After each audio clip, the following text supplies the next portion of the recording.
नागार्जुन की कविता फसल का अध्ययन करेंगे। फसल का उत्पादन किसान के द्वारा होता है और फसल से उत्पादित अनाज के द्वारा हमारे समाज का भरण पोषण होता है। कवि कहता है कि फसल का उत्पादन करने में किन चीज़ों का योगदान है। किसान का योगदान है, किसान के अलावा प्रकृति की कितनी चीज़ों का योगदान है, इसके विषय में उन्होंने कविता के रूप में हम सबको बताया है। एक के नहीं, दो के नहीं, ढेर सारी नदियों के पानी का जादू है। यानी फसल के उत्पादन में अनेक नदियों के पानी की आवश्यकता होती है। सिंचाई के लिए, भूगर्भीय जल स्रोत के लिए भी नदी का जल आवश्यक है। तालाब, नहरें, बांध, इन सब के द्वारा हमें पानी प्राप्त होता है, यानी फसलों को पानी प्राप्त होता है। यह एक के नहीं, दो के नहीं, लाख लाख कोटि कोटि हाथों के स्पर्श की गरिमा है। जो मेहनतकश मजदूर और किसान हैं, करोड़ों करोड़ों हाथों से वे फसल का उत्पादन करते हैं। उनकी इच्छा के अनुसार वो उनको मन से खेतों में काम करना, उनकी जुताई, बुआई, निराई करना, फसल को तैयार करना, सिंचाई करना और फसल को काट करके खलिहान में ले जा करके अनाज के रूप में परिवर्तित करना। हम आप सामान्य जन तो सीधे मार्केट जाते हैं और चीज़ों को खरीद लेते हैं, लेकिन इनके उत्पादन में किसानों की दिन रात का मेहनत का परिणाम है। ये फसल मनुष्य और प्रकृति दोनों के सहयोग का परिणाम है। एक के नहीं, दो के नहीं, हजार हजार खेतों की मिट्टी का गुणधर्म है। फसल के उत्पादन में मिट्टी की आवश्यकता होती है, उपजाऊ मिट्टी जिसमें खनिज पदार्थ हों, जिसमें पोषक तत्व हों। तो मिट्टी के अलग अलग रंग, रूप, उनकी बनावट, ये एक भौगोलिक संरचना है। अलग अलग प्रकार की मिट्टी और उसके गुण ही हमें अनेक प्रकार की फसलें प्रदान करते हैं। जैसे आप धान और गेहूं के लिए हमें अलग प्रकार की मिट्टी चाहिए जिसमें पानी का ठहराव हो सके, लेकिन आप दलहन और तिलहन के लिए, जो आपके चना, मसूर, अरहर, ये जो दालें हैं या सरसों आदि जो तिलहन है, इनके लिए अलग प्रकार की मिट्टी की आवश्यकता होती है। हमें मूंगफली है, लहसुन, प्याज आदि के लिए अलग प्रकार की मिट्टी की आवश्यकता होती है। तो इस प्रकार मिट्टी की जो अलग अलग गुण हैं, अलग अलग गुणधर्म हैं, उससे हमें अनेक प्रकार की, यानी बहुत उनकी विविधता के साथ हमें फसलें प्राप्त होती हैं। तो यहाँ हम देखते हैं कि हमें पानी की आवश्यकता होती है, किसानों के मेहनत की आवश्यकता होती है, मिट्टी के अलग अलग गुणधर्म की आवश्यकता होती है। कवि इसी बात को फिर से व्याख्या करता है कि फसल क्या है, और तो कुछ नहीं, वह नदियों के पानी का जादू है। सदियों से लगातार बहने वाली जो हमारी सदा नीरा नदियाँ हैं, इनसे हमें सिंचाई के लिए पानी प्राप्त होता है। हम उन्हें तालाबों में, हम उन्हें बांध में स्टोर करके नहरों के माध्यम से खेतों तक पहुंचाते हैं। यही नदियों का पानी भूगर्भ में जाता है और हमें ट्यूबवेल के माध्यम से हम उसका भी उपयोग करते हैं। हाथों के स्पर्श की महिमा है। किसान की मेहनत के अनुरूप संभवतः उसे लाभ प्राप्त नहीं होता है, लेकिन वो समाज हित के लिए, समाज के कल्याण के लिए, उनका भरण पोषण करने के लिए वो दिन रात मेहनत करता है खेतों में और हमें फसल प्राप्त होती है। भूरी, काली, संदली मिट्टी का गुणधर्म है।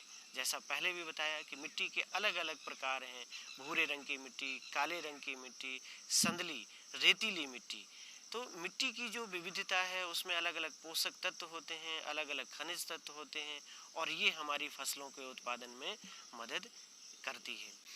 आप जैसा कि आप जानते हैं कि जो बाढ़ आदि के माध्यम से जब बाढ़ आती है, सदियों से जो हमारी ऊपरी परत है, उपजाऊ परत है, जो ऊपरी परत है, वो मिट्टी नदियों के द्वारा लाए गए जो पानी है बाढ़ के दिनों में, उसी से ये परत तैयार होती है, जिसमें सदियां लग जाती हैं मिट्टी तैयार होने में। तो ये उसका गुणधर्म है जिससे फसल तैयार होती है। रूपांतर है सूरज की किरणों का। प्रकाश संश्लेषण के माध्यम से पौधे भोजन का निर्माण करते हैं, उनमें पोषक तत्व आते हैं, पोषकता आती है बीजों में। तो ये सूरज की जो किरणें हैं, अर्थात धूप है, धूप फसलों को पकने में, फसलों को तैयार होने में मदद देती है। और जब हम पकी हुई फसलों को देखते हैं और उसका सुनहरा रंग देखते हैं, तो हमें ऐसा लगता है कि जैसे सूरज की सुनहरी धूप फसलों में आ गई हो, परिवर्तित हो गई हो, यानी उसका प्रतिरूप हो। सिमटा हुआ संकोच है हवा की थिरकन का। मंद और धीमी हवा जब फसलों के बीच से गुजरती है, एक अजीब सी आवाज़ सरसराहट भरी आती है। ऐसा लगता है कि जैसे वो सिमट करके, संकुचित होकर के फसलों में समाहित हो रही हो। पोषक बीजों में जो पोषकता आती है, बीजों में जो पोषक तत्व आते हैं, उनका आकार बनता है, उनमें गुण आते हैं, वो उसमें हवा की भी आवश्यकता होती है। तो आप जैसा कि आपने देखा इसमें कि कवि का मानना है कि किसान का दिन रात उसमें मेहनत करना फसल के लिए, साथ ही साथ प्रकृति भी इसमें सहयोग करती है। और जिसमें कवि कहते हैं कि वो अनेक नदियों के पानी का जादू है, वह करोड़ों किसानों के हाथों के स्पर्श की महिमा है, उसमें अनेक मिट्टी के गुणधर्म शामिल हैं, सूरज की किरणों का रूपांतर है और हवा की का थिरकन है, सिमटा हुआ संकोच है। तो आपने ये देखी कविता की, जिसमें आपको पाठ समझ में आ गया होगा। हम अब प्रश्न अभ्यास की ओर चलेंगे। कवि के अनुसार फसल क्या है? तो अभी व्याख्या में आपने समझा कि फसल सिर्फ किसान की मेहनत का परिणाम नहीं है। किसान की मेहनत के साथ है हवा, पानी, मिट्टी, सूरज की किरणें, इन सब के सहयोग से हम फसल तैयार करते हैं, किसान फसल तैयार करते हैं और हम आम आदमी को भोजन प्राप्त होता है। कविता में फसल उपजाने के लिए आवश्यक तत्वों की बात की गई है। ये आवश्यक तत्व कौन कौन से हैं? तो किसान की मेहनत के साथ साथ हमें फसल के उत्पादन में पानी, मिट्टी, धूप, इन सब तत्वों की आवश्यकता होती है, जिसके सहयोग से हम फसल का उत्पादन करते हैं। प्रश्न नंबर 3 है कि फसल को हाथों के स्पर्श की गरिमा और महिमा कहकर कवि क्या व्यक्त करना चाहता है? कवि किसानों को सम्मान देना चाहता है, किसानों को गौरव प्रदान करना चाहता है, क्योंकि अनाज के उत्पादन में किसानों अपने दिल से, अपने मन से लगातार मेहनत करते हैं। ये उनके लिए गौरवशाली क्षण है, एक गरिमापूर्ण क्षण है कि वो संपूर्ण समाज का भरण पोषण करने के लिए अपने स्वेच्छा से मेहनत करते हैं। और ये उनकी महिमा है, ये उनके हाथों की महिमा है कि फसल प्रकृति के का योगदान लेते हुए, प्रकृति का सहयोग लेते हुए फसलों का उत्पादन होता है और हमें अनाज के अनेक रूप अपने पोषक तत्वों के लिए, अपने पोषण के लिए हमें प्राप्त होते हैं। ये उनकी महिमा है। प्रश्न नंबर 4 है, भाव स्पष्ट कीजिए। रूपांतर है सूरज की किरणों का, सिमटा हुआ संकोच है हवा की थिरकन का। यानी रूपांतर मतलब बदला हुआ रूप। तो पौधों के उत्पादन के लिए, पौधों को पोषण के लिए, उनके बड़े होने के लिए धूप की अति आवश्यकता होती है। प्रकाश संश्लेषण के माध्यम से आप जानते हैं कि सूरज की यानी किरणों से, उनकी धूप से फसलें अपना पोषण करती हैं, पेड़ पौधे अपना भोजन बनाते हैं, तैयार करते हैं, वो जीवित रहते हैं। तो सूरज की धूप ही परिवर्तित होकर के फसलों के माध्यम से हमें दिखाई देती है। चारों तरफ जब खेत में लहराती हुई फसलें होती हैं तो किसान का मन प्रसन्न हो जाता है, किसान का मन कल्पनाशील हो उठता है।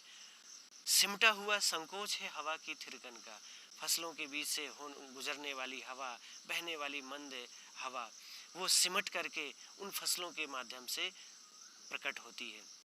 सिमटा हुआ, संकोच माने संकुचित होकर के, संकोच माने तो शर्म के सेंस में भी होता है, लेकिन यहाँ है कि वो संकुचित होकर के, इकट्ठा होकर के वो हमें बीजों के माध्यम से हमारे सामने प्रकट होती है। तो ये सिमटा हुआ संकोच है हवा की थिरकन का। प्रश्न आपके ये पूरे हो गए। रचना और अभिव्यक्ति में भी बहुत अच्छे प्रश्न हैं जिन्हें आप देख सकते हैं। कवि ने फसल को हजार हजार खेतों की मिट्टी का गुणधर्म कहा है। मिट्टी के गुणधर्म को आप किस तरह परिभाषित करेंगे?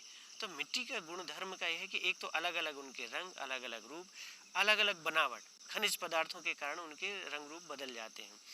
उसमें पोषक तत्व होते हैं जिससे हमें विविध प्रकार के अनाज उत्पादन करने में मदद मिलती है। अगर एक ही प्रकार की मिट्टी होती तो हम एक ही टाइप की फसल उत्पादन कर पाते, धान या गेहूं या फिर दलहन की चीज़ें या तिलहन की चीज़ें। तो इस तरह से मिट्टी की विविधता ही हमें अनेक प्रकार की फसलों को देने में मदद करती है। वर्तमान जीवन शैली मिट्टी के गुणधर्म को किस किस तरह से प्रभावित करती है।